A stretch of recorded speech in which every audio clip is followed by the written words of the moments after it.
the weekly show in which we steal time from So Damn Local and ask the question, what would it be like if there was a daily show for Europe? Or maybe even Bill Maher. We're trying. And now, here's your host, me, Greg Shapiro. Right. Welcome, everybody. I got a little sign for us this week. Hi. Welcome to the United States of Shapiro. And, this week, as always, we're giving the EU the respect they deserve by making fun of them just like anybody else. We have a special guest today as well, but before we do that, let's say hi to the man in the booth, Jeremy Forrester. How you doing? Thank you for the wonderful camera work, and are we ready to go with the images? It's always nice to get started. There we go. Well, last week, Brussels hosted a summit entitled This Time It's Different, taking into account the results of the Europe-wide elections for European Parliament before appointing a new EU president. The summit was attended by the EU heads of state who appointed the last European Commission president. In other words, this time, it's pretty much the same. And last week, the EU also hosted an economic summit to discuss the very real issues of income disparity and upward mobility. Yes, Mario Draghi there with Eurogroup chairman Jeroen Dijsselbloem. The EU also invited experts from the United States to remind themselves that when it comes to income disparity and upward mobility, it may be bad in Europe, but at least it's not as bad as the United States. Following the European-wide voting, the EU Parliament is getting ready for welcoming new members, including the one who wants to disband the European Parliament, the one who wants to leave Europe, and the one who wants to turn the European Parliament building into a brothel. Experts don't think it's likely that there will be changing the European Parliament into a brothel, but they do agree it's never been closer to becoming an insane asylum. Already, Denmark, Poland, and Greece are facing criticism for delivering parliament seats to far-right parties who believe that immigrants should be illegal, that Hitler didn't know about the Holocaust, and that perhaps they should use chemical weapons against incoming immigrants. Denmark, Poland, and Greece responded to Europe simply by saying, thank you for taking these guys off of our hands. Good luck to them in Brussels. Meanwhile, pro-Europe members of the European Parliament reassured the nervous centrists, please don't panic. They're just new members of the European Parliament. Their crazy dreams will be crushed just like ours were. In America, in the wake of the latest American school shooting, a wave of protest postcards have been sent with the slogan, "Something must be done." The state of Oklahoma has responded by granting a liquor license to a gun range. According to Oklahoma, gun deaths will be less traumatic if they're spread out over every weekend.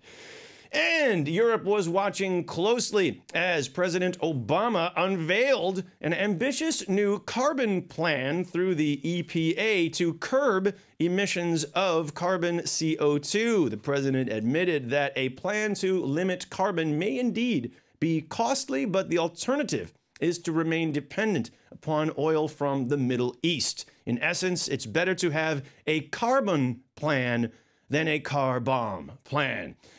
Coming up, our guest is Jonathan Groubert, an American who's been in Europe longer than I have. But before that, we're going to take a quick break. We'll be right back. That's good, car bomb plan.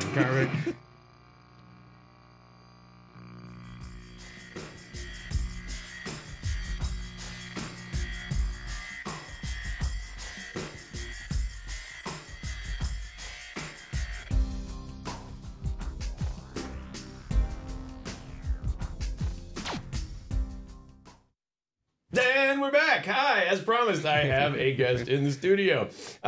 Hey, before that, Jeremy, I'm going to go back to my previous angle, and then I'll talk about Jonathan for a moment. But I wanted to mention that, you know, these conspiracy theorists everywhere have recently unearthed evidence that the EU has been holding secret meetings to try to figure out who will hold power. These secret meetings were held all over Europe with politicians and people from the media discussing policy, measures, and issues, and they didn't even tell anyone. Of course, we're talking about the European debates with, yes, these guys. They were not very well advertised, but it is true. There were debates with these. This time it is different because these guys were indeed trying to, come up with this slogan. This time it's different. That's the theme of the year because indeed there is a new process to replace this guy, the outgoing Portuguese head of the European Commission, president of the European Commission, José Manuel Barroso. Who will replace him? Well, this time it will be determined by the European Parliament. Here's the old fisheye lens views. That's a lot. They're getting 751 seats in there. And for the first time, the candidates for replacing Barroso will come from this legislative body. Here you can see how it breaks down. And again, it doesn't necessarily matter what parties you may have seen in your European country. This is how the coalitions break down within those 751 seats. There's a big red area and there's a big blue area, and those are the two main contenders. There's also a yellow area to notice right in the middle. That's kind of could be the kingmaker right now. Of course, we're talking about lots of candidates representing all of those different coalitions, but there are three main ones. And here they are at the debates. We've got over here Juncker, who is from the basically the right. From the left, we've got the current president of the European Parliament, Martin Schulz, who's representing Socialists and Democrats. And then in the middle, the yellow guy in the previous slide, that's Guy Verhofstadt, who is, the Alliance of Liberals and Democrats. So one of those three guys will be most likely to become the new European Commission presidents, but as we discussed last week, they're all gonna sit down and behind closed doors and basically figure out that it's probably gonna be, ta-da, Juncker. Right, that's my prognostication. Let's go now to our guest, and I'll throw it over to Jonathan Groubert. Thank you for joining us. Jonathan is, of course, an American who's been in Europe longer than me. I'm speeding along, pardon me, but he's, I came in 91. 91. When did you come? 94, yeah. Yeah. But you may know his voice as the other half of What's Up Amsterdam podcast, and of course the host of the fabulous radio show syndicated in public radio. It's the state we're in. The state we're in. And I'm going to call it Once in Future Glory. Yeah. Thank you. Exactly. That's really sweet. It's brilliant.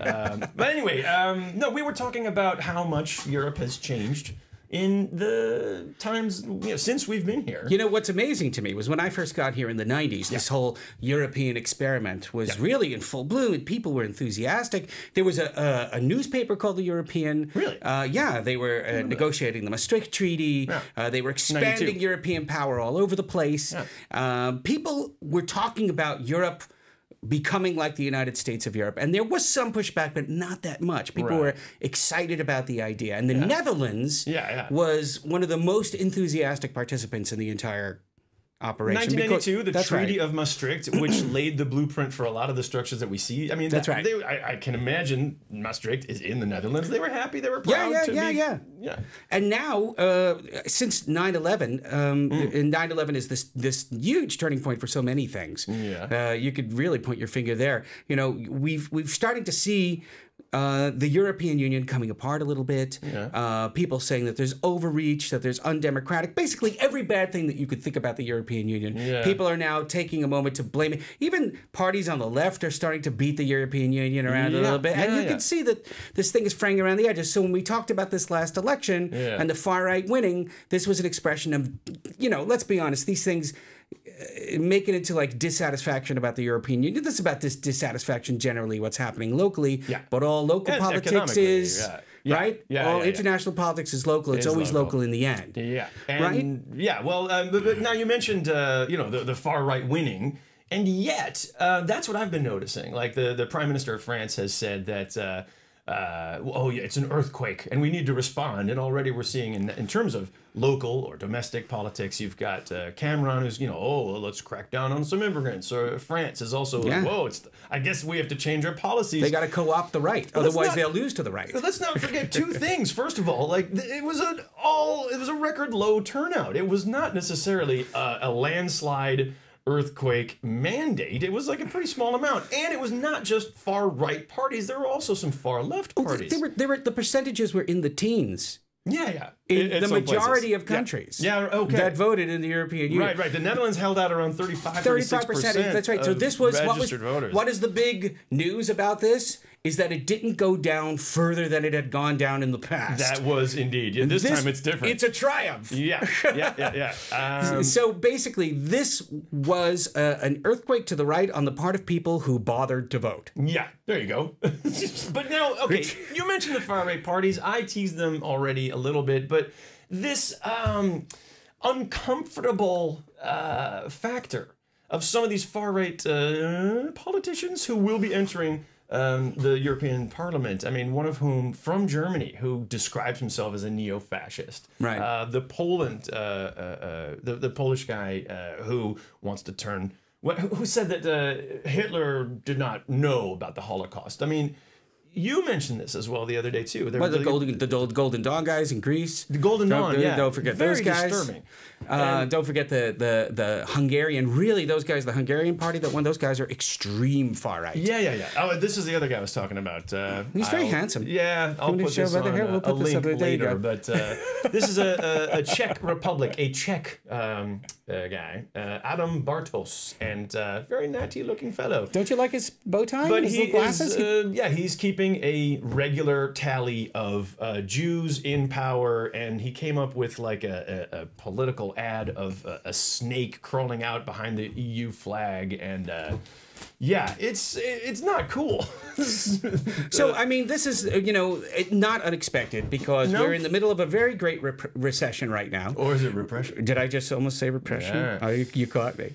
But anyway, we're in the middle of a very great repressive recession right now, and the right always does well in bad economic times. So this was to be expected. Yeah. And will they have any real power? I mean, is this the indicator of things to come? Well, the one thing that we know is that in order to form a bloc in the European Parliament, they have to have at least 7 parties. And right now they only have 4. And part of the problem with that, of course, is that while they all agree in many ways that the European Union should be destroyed as quickly as possible, some of the things they don't agree upon is what should be done, for example, with the Jews. Not all of them are anti-Semitic. And let's state our bias here. We're both Jewish. We're both Jewish. So I think they're Meshuggah. Yeah, really? Because personally, I think they're a bunch of schmucks.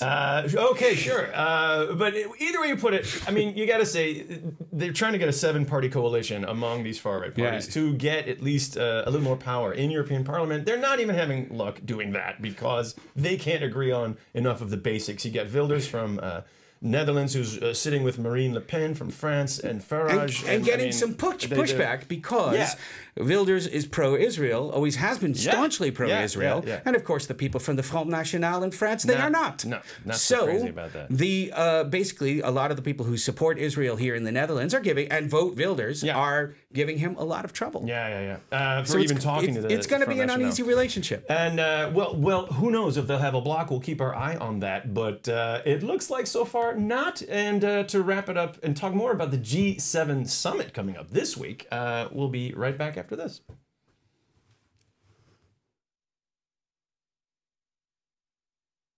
Hi, I'm Nate from the What's Up Amsterdam TV show on Salto 1. Join us every Monday at 6 p.m. where we're going to talk to the city's best comedians, musicians, bloggers, restaurateurs, about all the great stuff that makes Amsterdam awesome. So join me, Nate Titer, every Monday night at 6 p.m. on Salto 1 for What's Up Amsterdam TV. What's Up Amsterdam? Anything good is right here.